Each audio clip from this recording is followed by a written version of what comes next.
네, 오늘 우리 팀 순례 동참해주신 여러분 고맙습니다.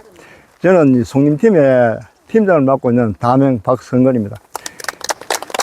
이 쌍봉사에 왔는데 쌍봉사 사시 예불 시간이 한 10시부터 시작한다고 합니다. 10시가 되자면 시간이 좀 있으니까 격리에 들어가기 전에 요 일주문과 천왕문을 한번 살펴보고 그렇게 가도록 하겠습니다. 일주문 앞쪽에 현판을 한번 보도록 하겠습니다.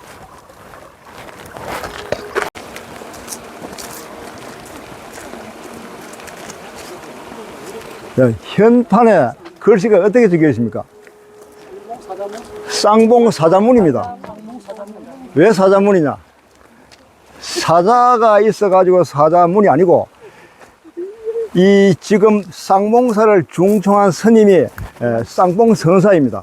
쌍봉선사 도인이라고 하는데, 이 쌍봉선사가 중국에 유학을 갔다 와가지고 쌍봉사에 오셔서 쌍봉사를 중청을 하고 많은 후학들, 제자들 키웠는데 그 제자 중에 한 사람이 징요 대사입니다. 징요 스님. 이 징요 스님이 여기서 도윤 스님, 즉 쌍봉 선사로부터 선 공부를 하고 그 공부를 바탕으로 해서 저자 강원도 사자산에 가서 사자산문을 이런 계산도입니다. 사자산문의 기초를 닦았다. 사자산문의 기초를 놓으신 분이 도윤선사, 쌍봉선사입니다. 쌍봉선사가 여기 게시물 해가지고 사자산문이 계산이 되었다. 구산선문의 하나죠. 그런 인연을 해서 사자문이라는 이름을 적었고, 이 앞에 쌍문은, 쌍봉은 아시다시피, 이 쌍봉사에 계산하신 쌍봉선사의 호이기도 하고, 또 쌍봉사의 이름이 유래가 된 앞에 봉우리, 뒤에 봉우리가 쌍으로 있다. 이런 연륜을 해가지고 쌍봉사란 이름이 지어졌다고 합니다. 네, 이동하겠습니다. 이 부처님이 계시는 곳에 가려면은 기본 3문을 통과해야 하는데, 그 첫 번째 문이 일주문이고 두 번째로 건강문 또는 천왕문을 통과해야 합니다. 그리고 세 번째 문은 해탈문 또는 분리문이라고 하는 3문을 통과해야 부처님을 만날 수 있는데, 여기에는 분리문이 보이지 않죠. 여기서 내다봐도 바로 배웅전이 보이는데, 분리문이라는 상징성이 어디에 부여를 해놨냐면 천왕문 뒤에다가 해탈문이라는 현판을 걸어놨습니다. 그래서 사문의 형식을 갖췄고, 이 천왕문은 잘 아시다시피 이 동서남북 부처님이 계신 산 정상의 동서남북을 지키는 신장님들입니다. 이 신장님들은 옛날에 부처님이 제세 시에 부처님이 법문을 듣고, 자, 원래는 귀신들이 왕이었지만 귀신의 업을 버리고 부처님이 제자가 되어 부처님 법을 받들고 부처님을 따르는 불자들을 보호하는 그런 명을 받았습니다. 그래서 부처님을 보러 가는 입구에 동서남북의 사방에 서가지고 불자들을 보호하고 불자를 따라오는 악업, 마구니를 틀어낸다고 하는 그런 역할을 가지고 있습니다. 천왕문 안에는 좌우로 두 분씩 천왕이 마주보고 서 있는데, 대웅전을 바라보는 오른쪽 앞쪽에는 수미산의 동쪽을 지키는 지국천왕이 비파를 들고 서 있고, 그 앞에 있는 안내문에는 지국천왕을 다문천왕이라고 적혀 있는데, 이것은 장흥 보림사 사천왕 배치와 같아 보입니다. 남방 정장천왕입니다. 정장천왕은 번뇌를 잘라 지혜를 정장시킨다는 복음을 들고 있습니다. 광목천왕입니다. 광목천왕은 세상의 선악을 살펴 선한 이에게는 복을 주고 악한 이에게는 벌을 준다고 하며 지물로는 용과 여유를 들고 있습니다. 다문천왕입니다. 부처님의 곁에서 많은 법문을 듣고 부처님의 말씀을 널리 전도한다는 의미로 지물로는 당과 보탑을 들고 있습니다.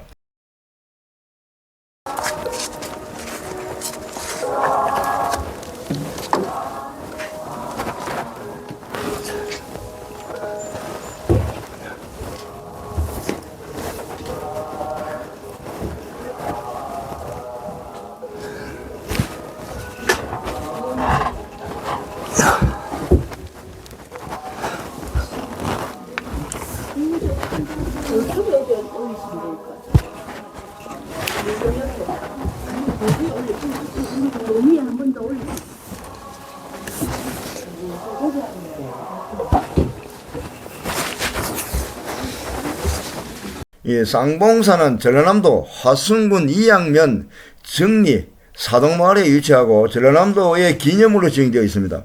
대한불교 조계종 제21교구 본사인 송광사의 말사이기도 합니다. 일반적으로 쌍봉사는 철감선사 도윤이 847년에 당나라에서 기록한 후에 창건했다고 알려져 있습니다만은 그 이전 시기의 기록인 독리산 태안사에 있는 해철의 부도비에는 해철이 839년에 당나라에서 들어와 쌍봉사에서 한글을 지냈다는 내용이 쓰여져 있습니다. 이렇게 볼 때 쌍봉사는 적어도 839년 이전부터 있었고, 다만 도윤이 주석하던 이 기간에 사세가 크게 일어났으리라고 추측해 볼 수가 있겠습니다. 고려시대에도 쌍봉사의 사세는 계속되어서 1081년에 해적국사가 중창을 하였으며 그 문화에 유명한 스님이 다수 배출이 되었다고 기록이 되어 있습니다. 고려 후기에 쌍봉사의 위상이 크게 높아진 것은 채시 무인 집권기인데 3대 집권자인 최만전이 젊은 시절에 쌍봉사의 주지로 활동하면서 쌍봉사의 사세는 융성하게 되었다고 합니다. 또 조선시대에 들어와서는 절 아랫마을 쌍봉리 양씨 가문의 세력에 눌려서 죽수사원, 즉 조광조와 양팽손 등을 모신 죽수서원의 예속 사찰로 전락되기도 하였다고 합니다. 임진왜란에 절이 불이 타버린 후에 쌍봉사는 여러 차례 불사가 이루어졌고 1628년 요이 선사가 대웅전을 중소하면서 전후 복구 사업이 진행이 되었습니다. 1637년에 주지스님인 수인이 명부전을 짓고 지장보살과 시왕 태안을 봉안하였다고 합니다. 1667년과 1677년에는 주지스님인 선의 화상의 주도로 해인 스님과 그 문파들이 명부 시왕상을 조각하여 모시게 되었습니다. 1690년에는 대웅전 중간 불사를 하였고 1724년 에는 대웅전을 3차 중수하고 또 1761년 일교 스님이 동쪽과 서쪽 부도를 중수하였으며 1786년에는 쌍봉사 서적비를 건립하였는데 이로써 전후 쌍봉사의 복구 사업은 어느 정도 마무리가 되었다고 합니다. 그러나 일제강점기인 1911년에 사찰령으로 쌍봉사는 대흥사의 말사로 편제되어 본사의 자격을 잃었다고 합니다. 1935년엔 500나한상을 백양사로 옮겨 봉안하였고 6.25 전쟁으로 사찰 건물 대부분이 소실되었는데 현존하는 건물로는 1990년에 건립된 천왕문과 일주문 그리고 또 명부전 건물 또 나한전, 호성전, 무설전 그리고 요사체 등의 전각 등이 있습니다.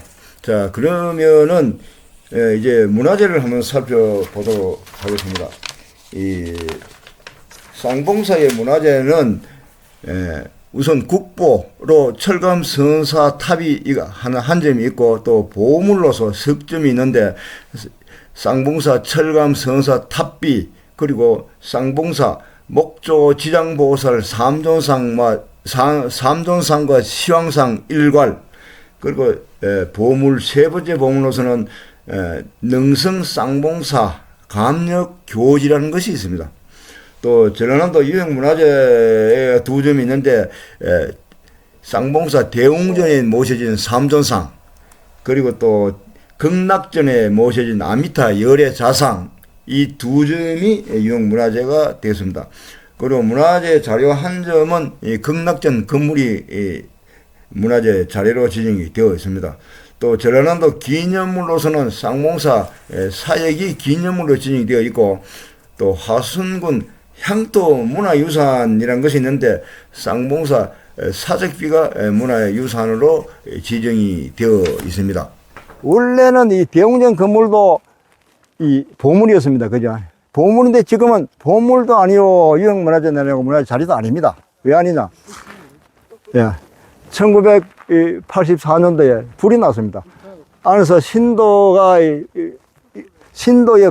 부주의로 촛불이 넘어져가지고 불이 나서 전설을 했는데 이웃 논에서 농사를 짓던 농부가 불이약하는 소리를 듣고 사람 살려달라는 이 소리를 귀로 들었답니다. 돌을 보니 쌍봉사에서 검은 연기가 올라 앞뒤 돌아보지 않고 이 쌍봉사에 와서 법당 문을 열어보니까 과연 안에 사람이 있어가지고 뒤도 안 돌아보고 사람을 얻고 떨쳐 나왔는데 나와서 보니 부처님과 안암과 가섭이라. 그래서 안에 모셔진 이 삼존상은 화마를 피할 수가 있었다고 합니다.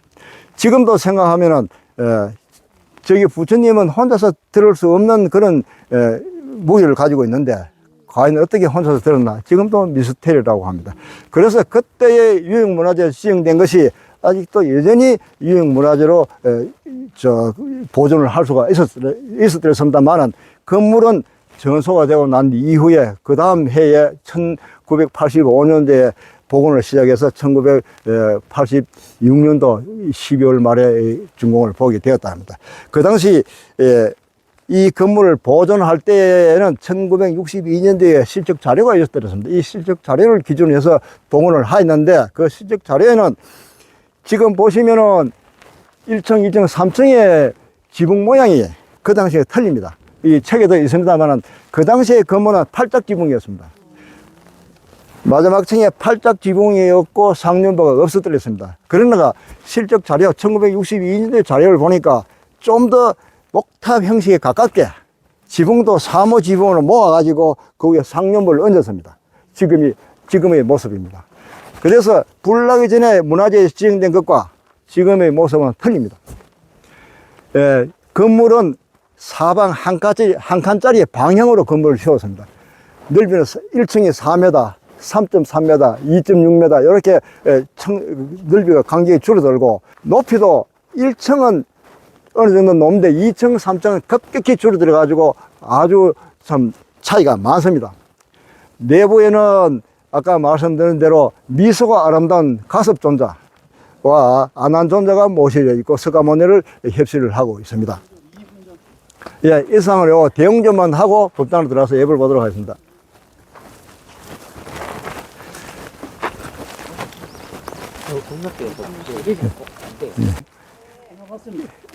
지장전은 이 쌍봉사의 이 자랑이라고 할 만한 명부시황과 지장 3전이 모셔져 있습니다.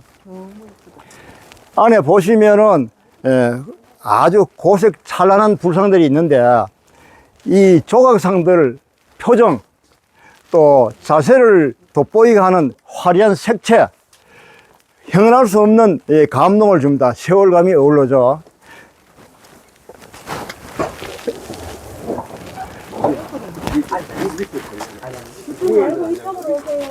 예, 명부 봤죠? 이 명부전은 가운데 지장 3존들을 포함해서 명부시황이 모셔져 있는데 보시다시피 색채가 아주 화려합니다. 지금 이 쌍봉사에 오면은 주로 이야기하는 게 목조 3층으로 되어 있는 대웅전과 또 국보인 쌍감선사 부두탑을 이야기하는데 여기에 모셔진 지장 3존과 명부시황은 거의 국보급에 못지않은 아주 훌륭한 작품입니다.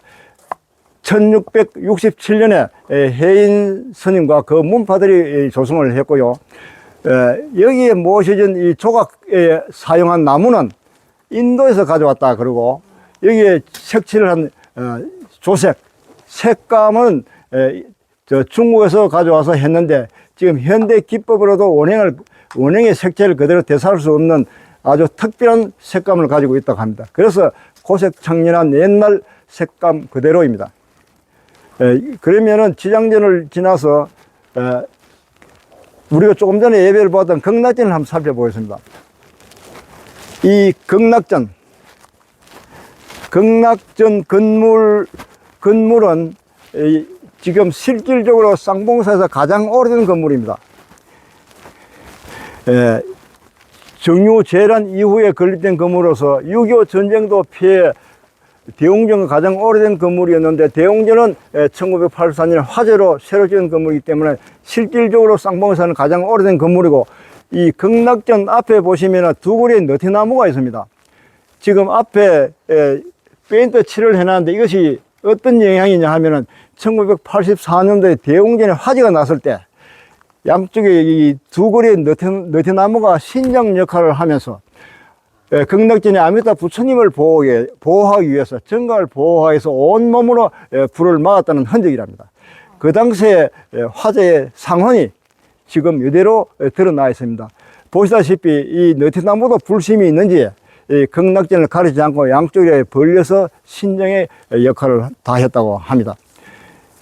또 극락전 내부에 이 모시전 아미타 부처님 1624년에 배웅전의 석가모니 부처님까지 똑같은 문파들이 제작을 한 것으로 알려져 있습니다. 그 당시에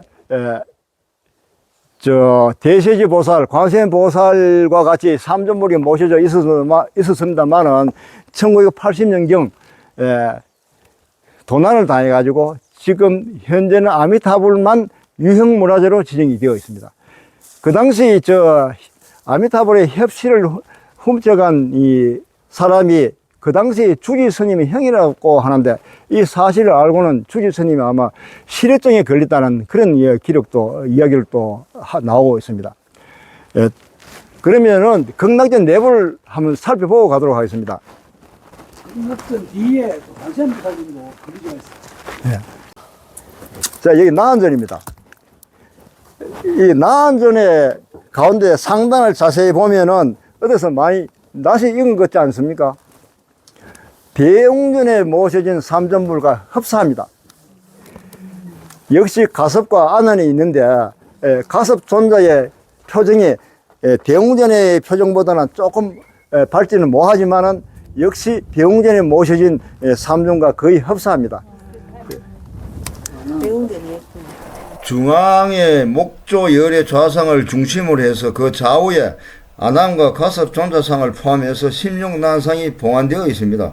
그리고 판관상 2구, 인왕상 2구, 동자상 4구가 목조로 조성되어 봉안되어 있고 건물과 불상은 모두 최근에 조성된 것입니다. 본존인 석가열의 좌상은 항마 촉진의 수인의 결과부자하고 있고 법의는 통견으로 성각기 매듭이 가슴 윗부분에 처리되어 있는데 전체적으로 대웅전의 석가열의 좌상과 비슷한 모습을 보이고 있습니다. 주부를 협시하고 있는 아남과 가섭은 입상으로 대웅전의 삼존불 배치와 흡사합니다. T자형을 이루고 있는 이 호성전은 2000년에 옛날 모습을 고정을 해서 새롭게 복원된 독특한 건물인데 원래는 세조 임금의 위패를 봉하는 건물로 보이지만은 현재는 이 쌍봉사 중창주인 쌍봉 선사와 중국의 조조 선사의 진영을 모시고 있습니다. 우리나라 절 가운데 최초로 조조 선사의 진영을 모시고 있는 까닭은 두 선사가 이 사형사제간의 독특한 인연 때문이라고 합니다. 또 쌍봉 선사가 28살에 중국으로 유학을 가서 남전 선사의 제자가 되었는데 그때 조주 선사를 만났다고 합니다. 안에 모셔진 조주 선사의 진영은 조주 선사가 40년 동안 머물렀던 중국 하북성 백림 선사를 찾아가서 송나라 때 판각한 조조 선사 초상화 영인보를 참고하여 만들었다고 합니다. 쌍봉사 철감 선사탑은 팔각 원당형 기본형을 잘 표시한 신라 최고의 부도탑이고 현재는 국보로 지정이 되어 있습니다. 각부에 조각이 아주 화려하고 또 상악 각부가 아주 조화롭고 보시다시피 아주 장엄한 작품성을 느낄 수가 있습니다. 높이는 총 높이는 2m 3cm, 2m 30cm. 이고 하대의 돌이 하나, 또 중대석에 상대석에 돌이 하나, 몸돌에 돌이 하나, 그리고 지붕돌에 돌이 하나, 총 4매의 암석으로 구성이 되어 있습니다. 그리고 상륜부 지붕돌 위에 보면은 둥근 구멍이 찰죽 구멍이 있을 뿐 상륜물은 유실대가 없습니다. 아, 원래 있었어요? 예, 없습니다. 그리고 도굴꾼들이 이 부도탑을 완전히 파괴를 하고 훼손을 해서 엎어진 것을 1975년도에 다시 새로 짜 맞춘 거거든요. 그때의 흔적으로 지붕돌 보면은 조금씩 찍힌 흔적이 있습니다. 그때 파괴된 그 당시의 흔적이랍니다. 이 탑의 구성은 보면은 지대석이 있고 하대석, 그러니까 쉽게 설명을 드리면 요 틈새 밑에 하대석입니다. 하대석 중에서도 또 하대가 있고 상대가 있습니다. 하대석의 하대는 각이 없이 둥근 모양입니다. 둥근 모양이면서 조각은 구름 속에 용이 3마리가 양쪽에 2마리는 마주보고 가운데 용이 1마리가 여의주를 발로 쥐고 있습니다. 이것 자체도 복잡하고 화려한 장식이지만 하대석 상부를 보면은 여기는 또 팔각으로 각을 지어놨습니다. 팔각으로 각을 지어놓고 각마다 연잎으로 기둥을 씌웠습니다. 연잎으로 기둥을 씌우고 그 기둥과 기둥 사이마다 한 마리의 사자식을 돌출시켜서 만들어 놓았는데, 이 사자도 보면은 실제로 사람을 정면을 보고 또 옆면을 보고 뒤로 돌아보고 뭐 다리를 물고 있고 이렇게 여러 가지 자세 아주 생동감 있게 조각을 해 놓았습니다. 이건 꼭 돼지같이 생겼는데요? 아니, 이거 원숭인데? 아, 희귀간직 모양이에요, 그러면. 예. 8마리의 사자가 있고, 그 위에 또 중대석에 보면은, 중대석 아래에는 이거, 하늘나라의 악기를 연주하는 가릉빙가. 예. 가릉빙가가 팔락마다 조각이 되어 있습니다. 그리고 중대석의 상대석에 보면은 중대석 위에 받치고 있는 연잎, 앙화, 연꽃잎이 하늘로 바라보고 있고, 상대석 주변에 역시 하늘의 악기를 연주하는 가릉빙가가 8장면으로 조각이 해 있습니다. 이것만 봐도 정말로 화강암이라는 이 단단한 돌을 밀가루 반죽을 하듯이 석고를 주무르듯이 이렇게 조각했다는 그 자체도 엄청난 기술력을 요하지만, 몸돌을 한번 보십시오. 몸돌도 팔각으로 됐는데 앞뒤로 비문이 있습니다. 잔물쇠를 채워놨습니다. 잔물쇠를 채워놨다 하는 것은 그 안에 귀중한 이 사리를 모셔두었다. 그리고 이 비문 옆으로 사천왕이 호법신당이 저 안에 내용물을 지키고 있다. 그리고 옆에는 또 다른 그림이 있죠. 예, 향로라든가 이런 그림이 되고 있습니다. 이 쌍봉서사의 쌍봉서사의 부도탑의 가장 벽면은 이 지붕돌입니다. 지붕돌은 보면 아래면을 비롯해가지고 상부까지 하나도 흐트림이 없습니다. 이 건물 전체가 세부 조각을 보면은 어떤 형태냐 하면 목조 건축의 형태를 그대로 모방을 해놨습니다. 이것을 보물 해가지고 그 당시 목조 건축 기술의 단면을 살필 수 있다고도 합니다. 이 지붕들에 보면은 지붕 기와가 일목정연하게 조각이 되어 있고, 그 끝면에 숫기와 속에는 연꽃이 또 조각이 되어 있습니다. 저 지붕 있잖아요. 예. 공룡사에 가면은 예. 저 탑이 떨어져 나간 거하고 비슷한 것 같은데. 아, 깨진 거. 네. 아니 저 상륜부. 상륜부. 지붕. 근데 상륜부는 여기서 이야기하기로는 찾을 수가 없다 그러거든요. 이 부도탑을 설명하기 위해서 탑비가 있어야 됩니다. 그죠? 부도탑이 있으면 이것이 무슨 부도탑이냐, 누구의 부도탑이냐, 누구의 부도탑이면 누가 어떻게 살아왔다, 그런 행장을 적은 비신이 있어야 됩니다. 비문이 있어야 되는데 그 비문이 바로 여기입니다. 이게 이 탑비인데, 이 탑비를 보게 되는 것 같으면은 원래 탑비의 구성 부분은 맨 밑에 기부가 있고 탑신이 있고 이수, 상륜부가 이렇게 3개의 구성 요소를 갖춰야 되는데 중간 부분이 빠졌습니다. 즉 탑비 부분이 없습니다. 그래서 이제 이야기하기로는 일제시대 때 이 탑이 한번 파괴가 됐고, 그때 이 탑비가 아마 주변의 땅 속에 묻혔을 거라, 이런 이야기가 지금 전해지고 있거든요. 여기에 보면은 우선 이수